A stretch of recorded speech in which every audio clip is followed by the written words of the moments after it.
Tipologia Regionalizada das Ruralidades Brasileiras.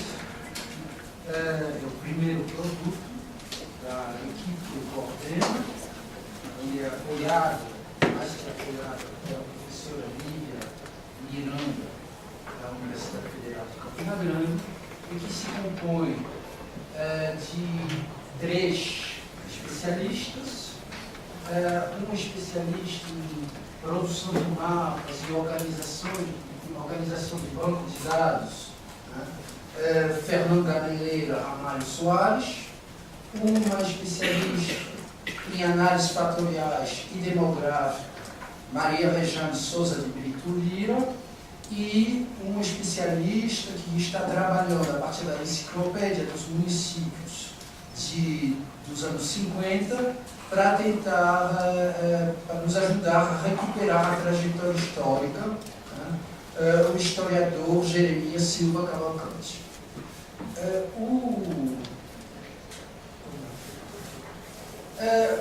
Na realidade, essa tipologia tem alguns macro-objetivos, né, no âmbito do projeto Repensando o Conceito de Ruralidade no Brasil.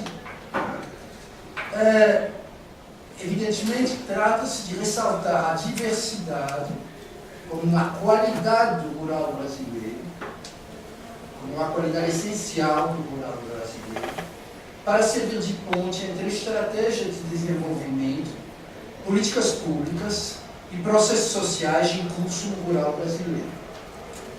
E nisso, o segundo macro-objetivo é reverter a subestimação do rural nas informações públicas e, em geral, nos quadros cognitivos. De fato, logo quando se diz que a população brasileira é 16% da população do Brasil, todo mundo reconhece, subestimada. Né? E nós pensamos que para reverter essa subestimação, tem um elemento muito importante, é fazer conhecer aos brasileiros a diversidade gigantesca do rural brasileiro. Isso será um elemento importante para ter mais estudos que nos permitirão chegar, nós estamos avançando nesse campo, nos permitirão chegar a uma classificação mais adequada, né, que poderá levar a pensar que há 36%, 37% da população do Brasil no rural, conforme a CEPAL já colocou. Né? Me parece que há um certo equívoco em dizer que o IBGE que conta, que diz que o Brasil tem só 18% de população rural. Não é o IBGE, são 5.565 leis municipais que definem os perímetros urbanos e rurais. E o IBGE apresenta as informações a partir dessas leis. Eles poderiam muito bem apresentar as informações a partir de outro trabalho. Inclusive, ressalto que em dia 18 de junho o IBGE lançou um produto muito interessante de regiões próximas de articulação urbana, que vamos nos servir para fechar a proposta de classificação dos municípios brasileiros entre intermediários, regiões essencialmente rurais, regiões relativamente rurais e regiões essencialmente urbanas. Por enquanto, nós trabalhamos com município, mas nos parece mais adequado trabalhar com regiões, exatamente a partir do que o próprio senador colocou, quando ele falou dessa relação entre os agricultores que iam para feiras da cidade vizinha vender. Portanto, isso é um dos produtos. Mas o produto que ela apresentar é o produto sobre a diversidade. Para sair dessa ideia que o rural não é o que não é urbano, e que o rural é uma forma territorial da vida social, ou são formas territoriais da vida social, de uma riqueza incrível Né? Se a gente pensar do Oiapoque ao Chuí e do Cruzeiro do Sul até do Cruzeiro do Sul até o Cabo de Seixas. Né? Bom, do ponto de vista metodológico, não vou me deter muito para chegar aos resultados, é que na realidade o trabalho consistiu em construir um grande banco de dados geográficos e estatístico, cartográfico, etc. E eu queria ressaltar o fato que no Brasil a academia dispõe de um acervo de dados gigantesco e bem acessível. O único ponto sobre o qual esse acervo não é tão eficiente é sobre a forma de revelar a estrutura fundiária. Bom, nos demais campos, nós temos uma riqueza fantástica, especialmente no IBGE, mas também em outros. Bom, e a aposta, quer dizer, a condução do trabalho foi dizer: é possível organizar esses dados de modo a representar melhor a diversidade da ruralidade brasileira, considerando os aportes dos produtos, dos conceituais, dos professores Arilson Favareto e Nazaré Vanderlei e do professor Delgado e da equipe que trabalharam com experiências internacionais. Portanto, nós tivemos essa ideia, quer dizer, não é bem essa ideia, essa tarefa muito difícil quer dizer, que exigiu muito da equipe, é de tentar construir um banco de dados multissetorial, rompendo um pouco com as visões excessivamente especializadas. Né? E nós estamos organizando ainda esse banco de dados, né? Que só para você ter uma ideia, tem mais de 2.000 colunas. 2.000 variáveis para construir as variáveis significativas. O segundo ponto foi que escolhemos um município como unidade básica de informação. Né? Por quê? Não por ignorar a importância de outros recortes, mas porque o projeto repensando o conceito de ruralidade no Brasil, o objetivo tem implicação nas políticas públicas. E essas políticas públicas brasileiras se dão num ambiente federativo, que é específico do Brasil. Né? Portanto, nós tivemos que trabalhar com o município. Às vezes, estatisticamente, não é a melhor unidade. Né? Quer dizer, sempre porque é uma unidade muito heterogênea. Depois, nós tivemos que encontrar padrões gerais de agrupamento de município por meio de análises fatoriais multivariadas. E daí enfrentamos determinadas questões. E, finalmente, tivemos que recorrer à metodologia de interpretação com base no conhecimento do espaço geográfico e a bibliografia pertinente para ajustar os agrupamentos em tipos regionalizados no âmbito dos grandes biomas brasileiros. Que eu vou explicar logo. Eu queria dizer que essa fase, entendemos que as análises fatoriais, para usar uma imagem rural, do mundo rural, é um pouco quando a gente vai abrir a roça a derrubada. Depois tem que organizar, né, as plantas no chão, tem que organizar todo o resto da roça. E é um pouco isso, né, que foi a nossa forma. Mas eu vou mostrar, para chegar a coisa rapidamente, portanto, por que partimos da divisão em grandes biomas brasileiros? A partir dos mapas disponíveis no IBGE e no Ministério do Meio Ambiente. Nós partimos por dois motivos. Dividindo o Brasil entre Amazônia Pantanal, Caatinga, Cerrado, Mata Atlântica, Pampa, que são biomas, linha de costa, município da linha de costa, e depois também separarmos o que chamamos de grande urbano, que são os municípios metropolitanos e capitais regionais, e que são os municípios que formam, a grande maioria é formada pelo que o IBGE chama de áreas de concentrações populacionais. E que representa, esse grande urbano, representa mais 100 e tantos milhões da população brasileira, sendo o resto 90 milhões. há uma fantástica concentração, vejo, de população no Brasil, em pouquíssimos municípios, 376, que são os do grande urbano. Mas, por que a gente fez essa divisão? Por dois motivos. Primeiro, porque se a gente está trabalhando o rural como forma territorial da vida social, a construção histórica dessa forma territorial da vida social se deu através da relação com a natureza. Se deu a relação através da natureza.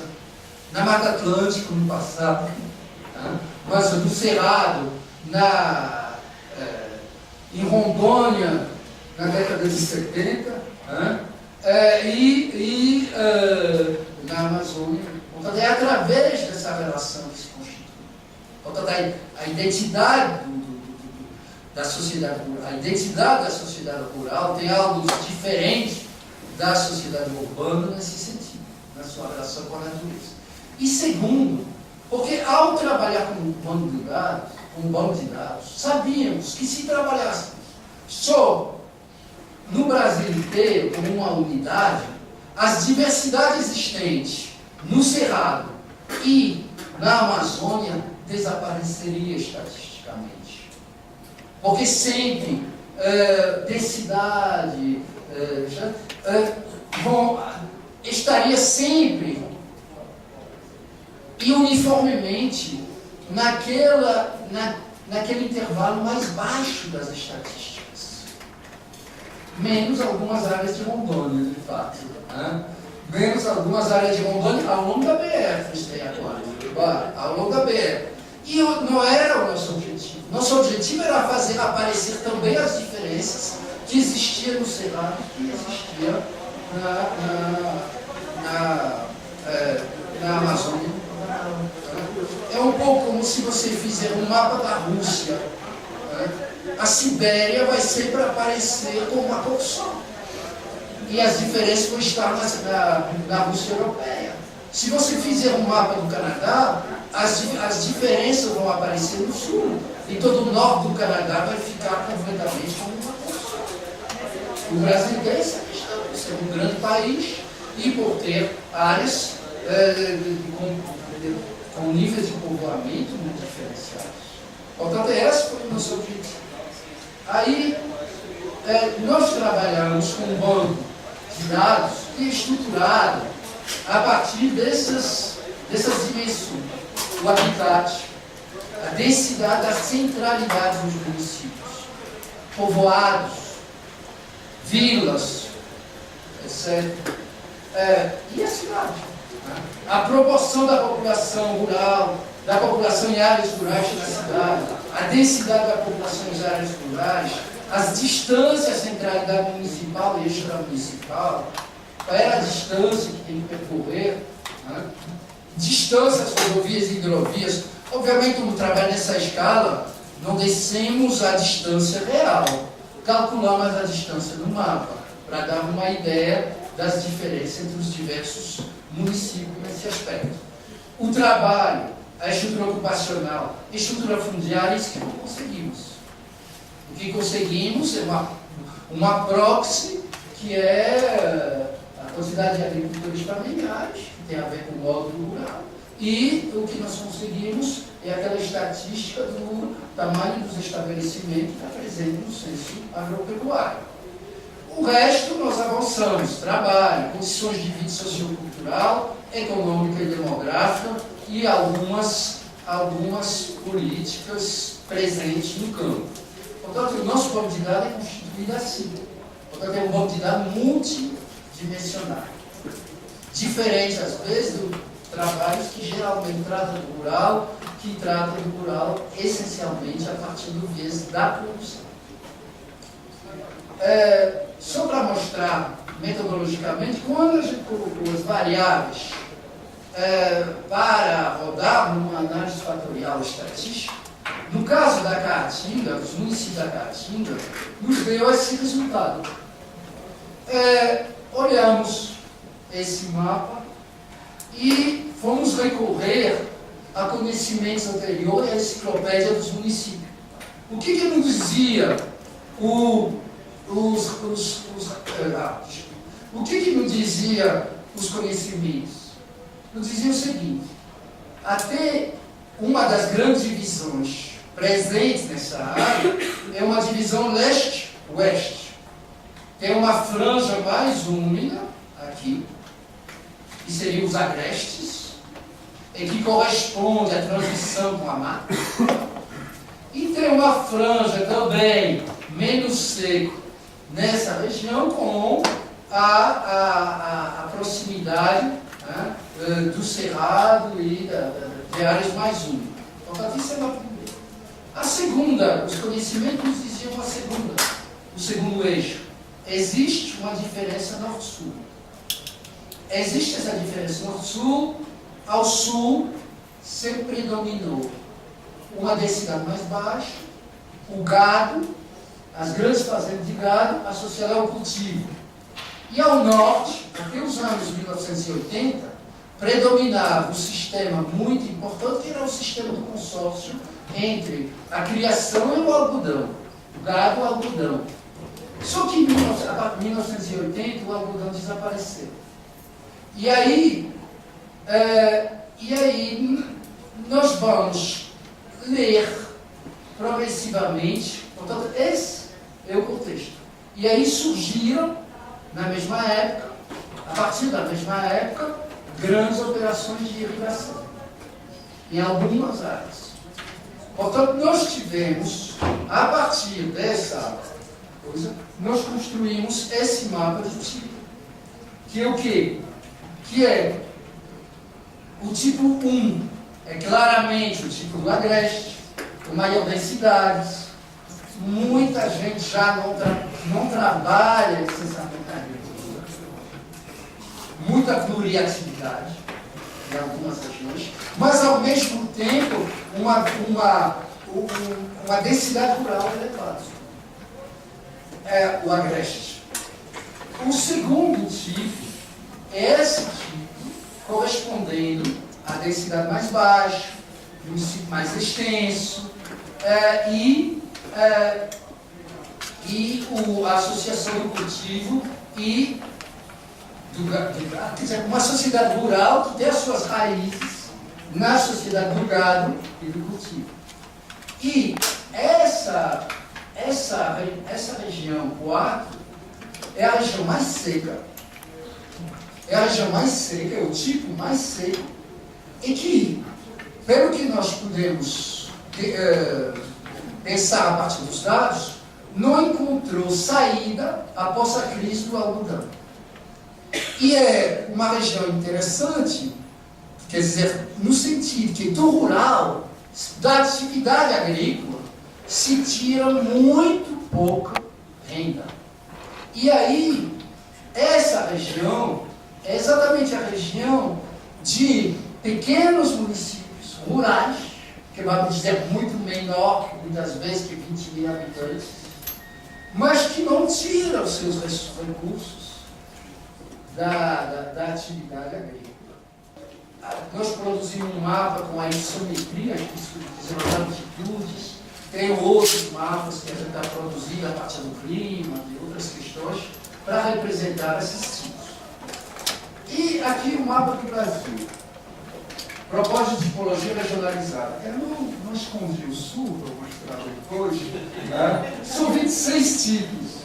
Mas eu escondi o sul para voltar a dizer que esse mapa é uma representação de um rural que não se resume às formas de produção agropecuária. O rural é um lugar de produção, mas também um lugar de vida e um lugar de moradia. Nos diz o produto 1 da pesquisa coordenada pela professora Tânia. Bom, a professora Nazaré é o texto de Nazaré. Não, mas a coordenação. Bom, e aí, aqui nós vamos ver que essa representação, nós tentamos colocar os tipos. As cores representam os grandes biomas e as tonalidades representam maior ou menor densidade de população no campo. Bom, e essa é uma outra representação, é a representação que existe hoje, do ponto de vista estatístico, são as áreas urbana e rural definidas por 5.565 leis que norteiam o censo brasileiro. Isso é o rural e o urbano, tal, portanto o rural é imenso. O rural em verde é imenso e o urbano é muito pequeno. Mas quando a gente pensa na contagem da população, a população rural é de 30 milhões de habitantes e o rural e o urbano é de 160 milhões. 160 milhões. Bom, aí, Amazônia Pantanal. Né? Nós temos, a partir da análise fatorial e da interpretação que é feita depois, nós temos, na realidade, uma oposição entre, aqui, duas oposições, tá? Entre tipos. Nós temos um tipo situado aqui no extremo nordeste da Amazônia, do bioma amazônico, e que é composto em torno da cidade de Belém, que se situa aqui, do Baixo Tocantins, da região Bragantina, povoada no início do século XX, no mesmo momento que a borracha, com a construção da ferrovia Belém-Bragança, e a região da Baixada Maranhense, que tem os municípios da Baixada Maranhense, que tem uma população relativamente densa desde os tempos coloniais, né, do século XVIII. Portanto, aqui nós temos uma densidade, é o que se aproximaria mais de uma sociedade camponesa na Amazônia. Camponesa, mas no sentido mais clássico da palavra. Né? Com condições sociais precárias, né? Mas com alta densidade, com muitos povoados, com muita vida social, né? E do ponto de vista da densidade, o que se opõe a esse grupo, a esse tipo 1, é exatamente o tipo 4, que é a Amazônia dos rios, da população de baixíssimas densidades, mas também de uma vida social intensa, de comunidades ribeirinhas e dos povos da floresta. Portanto, nós temos no alto, que é na Amazônia Ocidental, no extremo norte de Roraima, e em alguns municípios do curso médio do Amazonas, a montante de Santarém, que é aqui, e no Baixo Amazonas, de forma contínua, quanto também no Baixo Xingu. Né? E aqui em certos afluentes da Amazônia. Né? Portanto, mas são duas sociedades que expressam a vida rural, uma sociedade rural, vamos dizer, muito culturalmente construída. Né? Os dois outros tipos que nós encontramos na Amazônia propriamente dito, são os dois tipos 2 e 3. Né? O tipo 2 e 3 são variações da intensidade da presença da agricultura patronal impactando sociedades rurais pouco estabilizadas.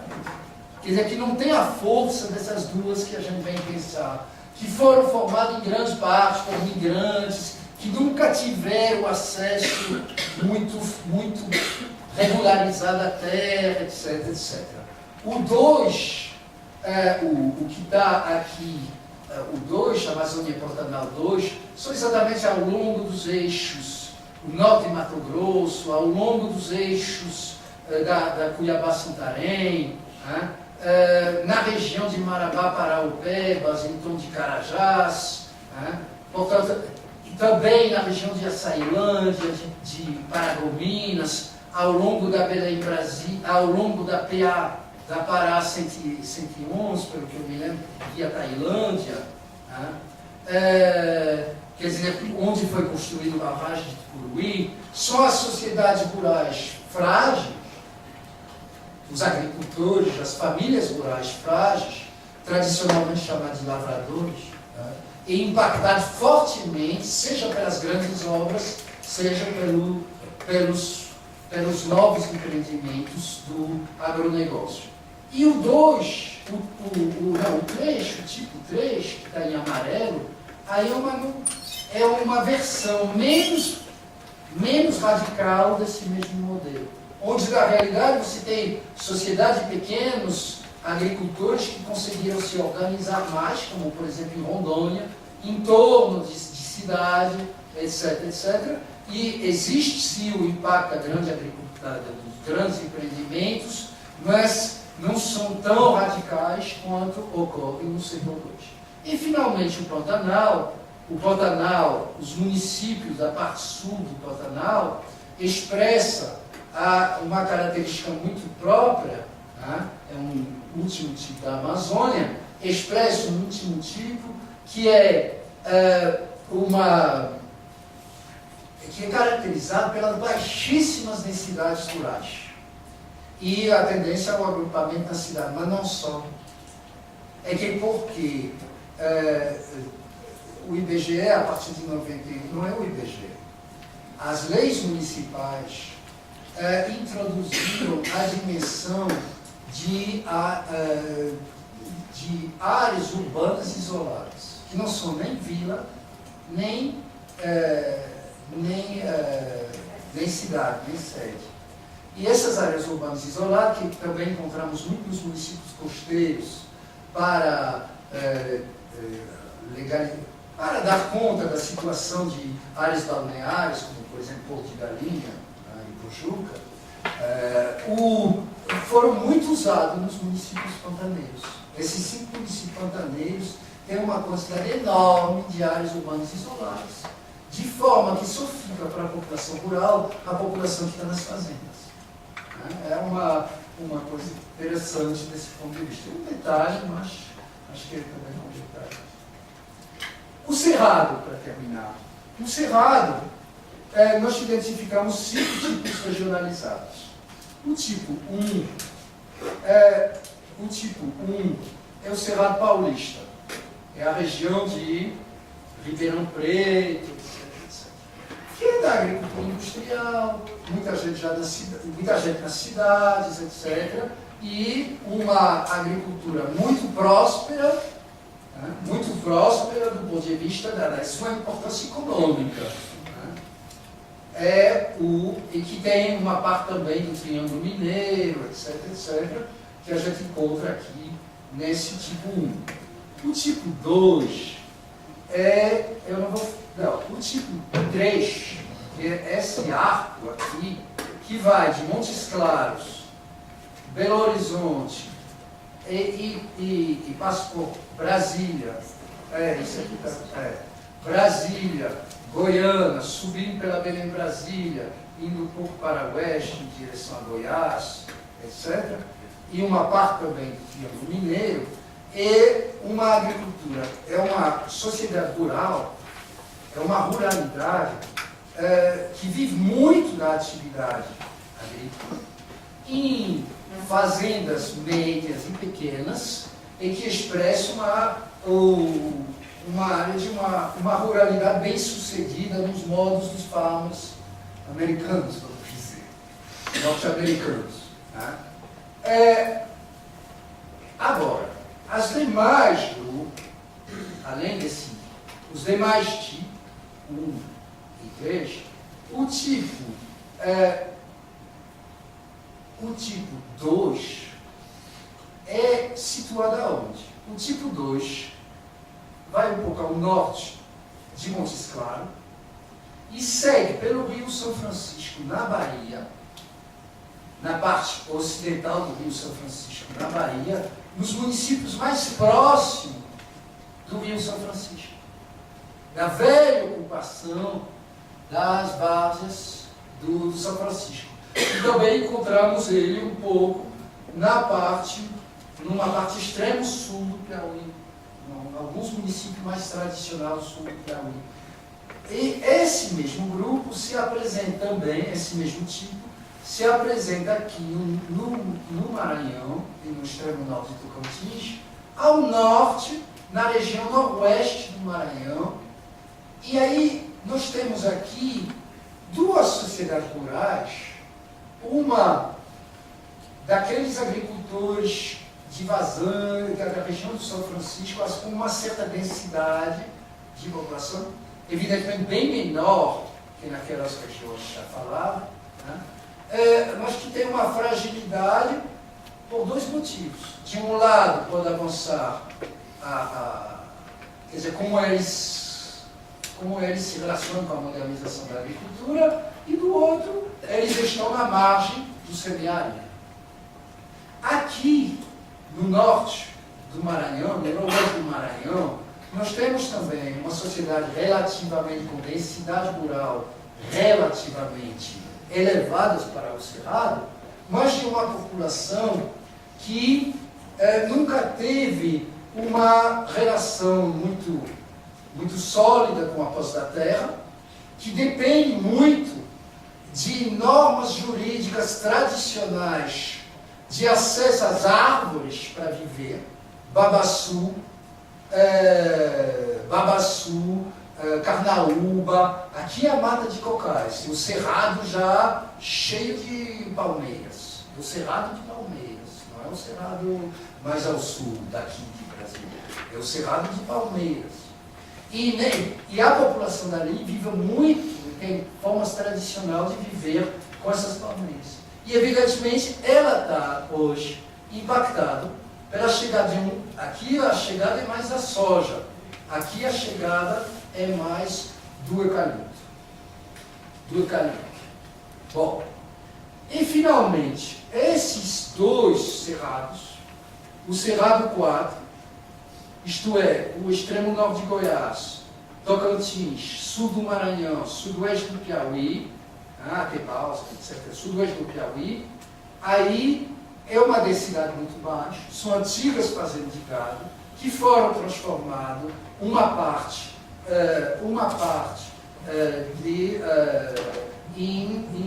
quer dizer, com o agronegócio avançando, a agricultura patronal avançando, mas com também pequenos produtores presentes, com até também aí tem diversas, é importante colocar que tem diferenças internas, mas nós trabalhamos nessa escala de compreensão.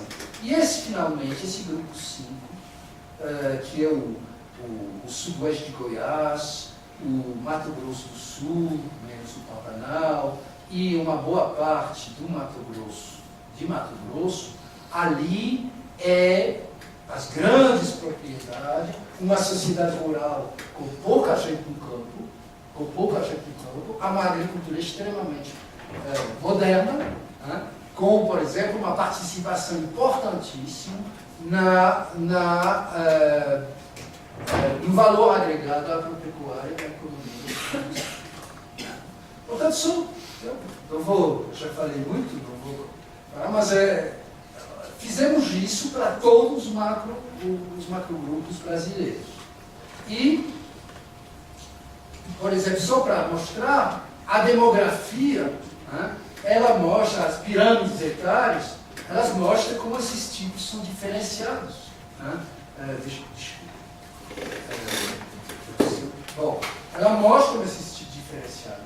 Nós vimos esse grupo dos povos da floresta e dos ribeirinhos, né? O grupo 4 do Amazonas. E aí você tem uma pirâmide etária com uma base gigantesca, o que significa que a tal de transição demográfica ali, ela começou, a gente vê isso porque a gente tem o dado de 2010, de 2000 e 2010, mas ainda muito jovens.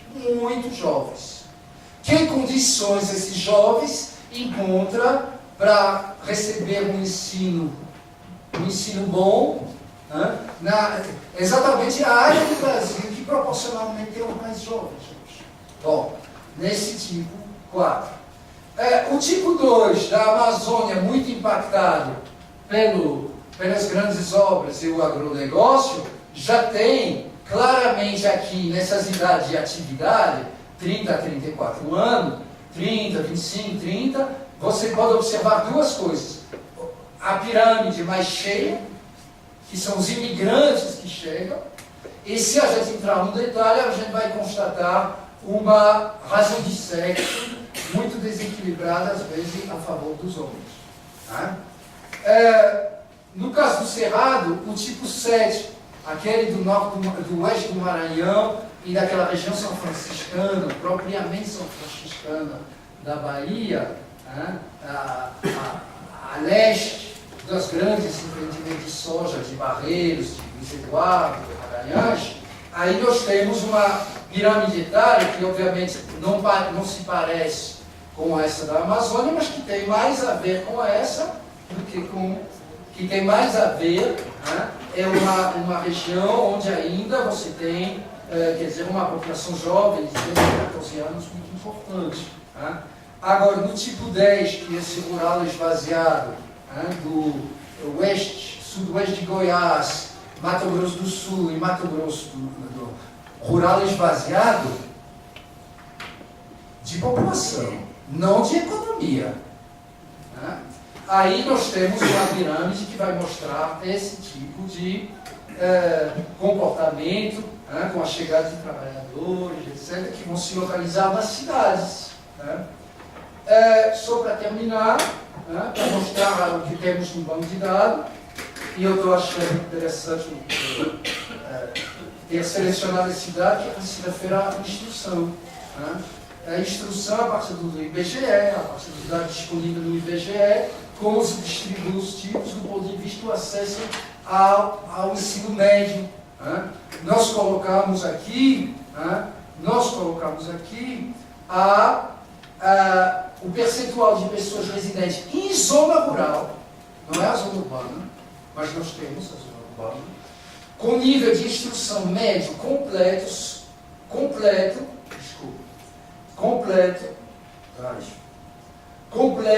superior, incompleto e superior completo. Quer dizer, tentamos ver quantas pessoas residentes em zona rural romperam a barreira do ensino médio, já que o Brasil está investindo bastante em ensino superior, criando novas faculdades, novos institutos federais de educação dessas regiões. E aí, o que nos mostra? Que algumas regiões, mas que são aquelas do litoral, aqueles da maior micro,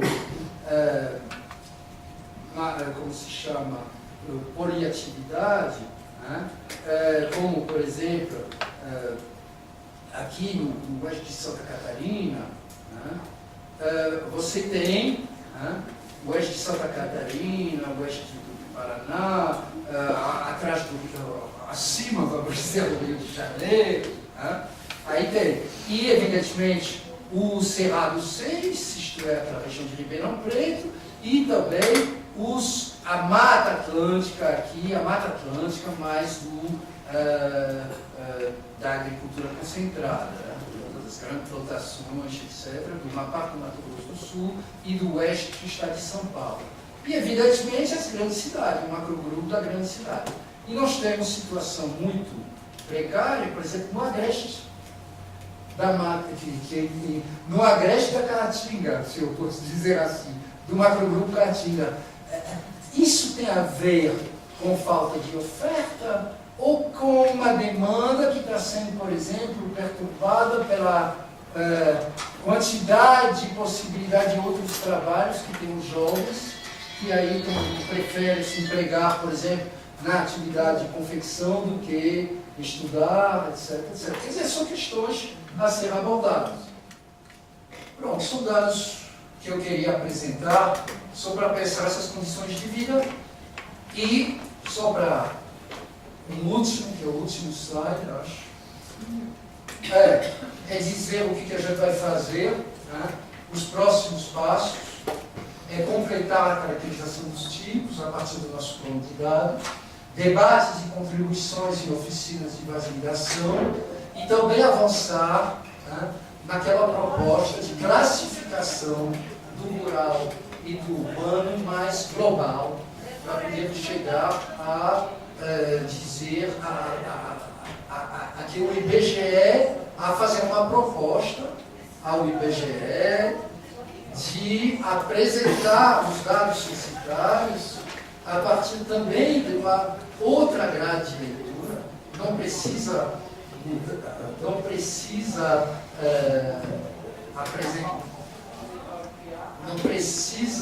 ver, por exemplo, as técnicas censitárias.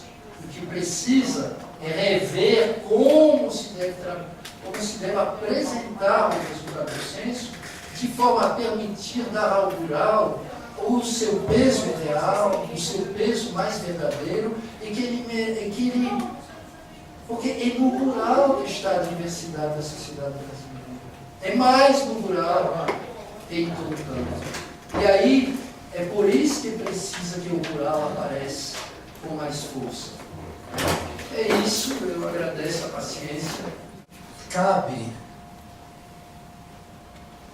refletir o quais informações que nós conseguimos reunir e organizar, elas podem indicar quais são os tipos ou as partes do Brasil onde um dos 7 eixos é mais crucial, mais importante, o mais eixo é mais crucial, é mais importante que os demais.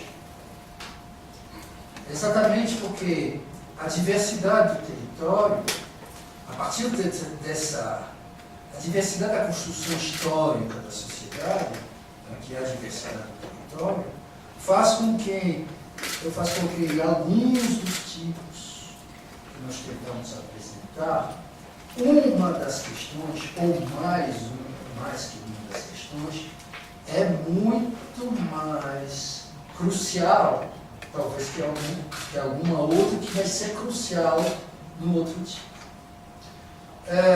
Isso exatamente em função dessa questão da diversidade. De fato, vamos dizer, do ponto de vista da dimensão econômica, por exemplo, identificamos que um dos tipos da caatinga é aquele onde há vários laboratórios de soluções boas ou más, de saída da crise que a parte semiárida do Nordeste enfrenta, da sua transformação a partir do fim do algodão, do consórcio gado-algodão, dos anos 80. Portanto, identificamos que naquela região temos, por exemplo, um mel de Picos, lá no Piauí, da região de Picos. Até que ponto isso é uma saída interessante, como é que ela pode ser incentivada, ou outra saída da irrigação, né? Seria a saída, concordo totalmente com o que o senhor colocou, quer dizer, não se pode pensar simplesmente na irrigação, mas aonde e em que condições. Né? Portanto, eu acho que aquele chamado conhecimento, né, que o senhor disse, nós conhecemos, ele precisa ser capaz de propor ou de construir resposta a essas questões. E aí, onde, por exemplo, a reflorestação, em outras formas, onde que a árvore faz parte da cultura, e não se perder essa cultura, e que, por exemplo, atualmente, essa árvore está sendo invadida por um outro tipo de reflorestamento, por exemplo, pela expansão do eucalipto de forma relativamente ampla em áreas onde o velho direito das populações de acesso às árvores nativas, também resultando do processo cultural, as matas de cocais são produtos culturais, elas não são, tanto é que não é um bioma no mapa do IBGE, mas é uma paisagem com que as pessoas se relacionam. E para terminar, me referindo especificamente nessa região, e o que a professora também colocou, do Brasil sem gente, do campo sem gente. Nós atualmente temos 160 milhões de pessoas naqueles pontinhos vermelhos de um dos mapas que eu mostrei. Né? Portanto, poderia continuar a ampliar esses pontinhos, que ficariam esses pontinhos. Mas para pensar no Brasil sem gente, tem uma outra característica do rural brasileiro. Não é só que ele é sem gente, é que ele é teatro de grandes migrações, e que não são simplesmente do campo para a cidade. Eu vou contar uma história, quer dizer, para terminar, há 30 anos atrás, eu fiz a minha tese de doutorado na região de Imperatriz, trabalhando a relação cidade-campo nessa região. E tive, em dezembro passado, a ocasião de voltar para fazer uma palestra lá com os meus colegas. Na época não existia universidade, hoje existe. Na época, a Universidade de Imperatriz não tinha eletricidade, motor, não estava. Hoje é um dos grandes centros de conexão do sistema elétrico brasileiro, que é um problema lá mesmo. E, portanto, mudaram muitas coisas. Né? E aí eu fui lá para fazer uma palestra sobre Imperatriz de Vila Cidade Média. Um jovem, né? Que não tinha nascido há 30 anos atrás. E meus colegas da Universidade Estadual de Maranhão me levaram em caminhos que eu tinha percorrido há 30 anos no campo. Um caminho que eu tinha percorrido às 6 horas, que passava pela floresta.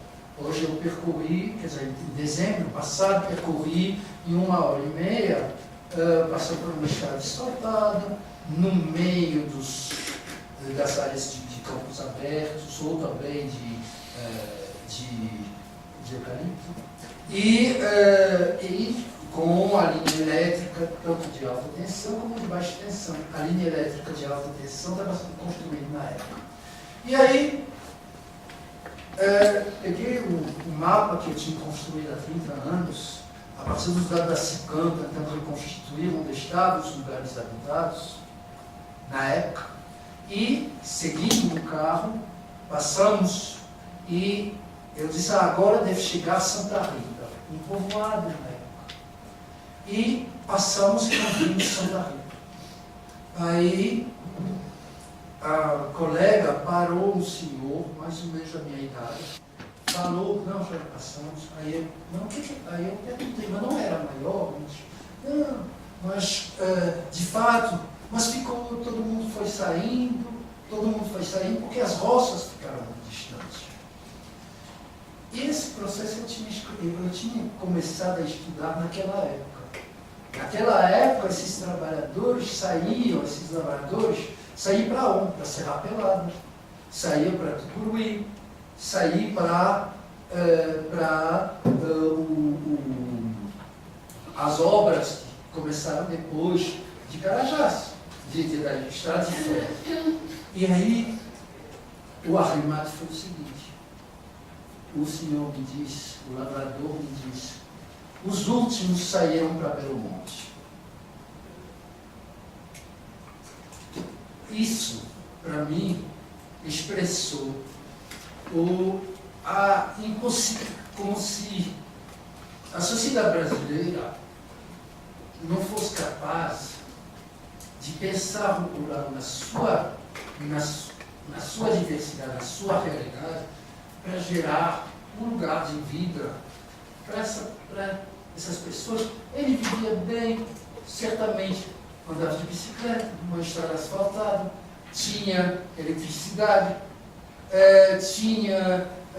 devia ter alguns vizinhos que recebiam Bolsa Família, tinha acesso à cidade, a Hamburgo, que na época era um povoado que hoje tem centro de saúde, escola, etc., mas não tinha inserção no sistema produtivo. E aí é isso que mexeu muito comigo, obviamente. Mexeu muito comigo. E o que é muito grave? Qualquer lugar povoado na Terra desaparece. Remeteria você a um filme que se chama tudo iluminado. É que fala da destruição dos Péteres da Ucrânia.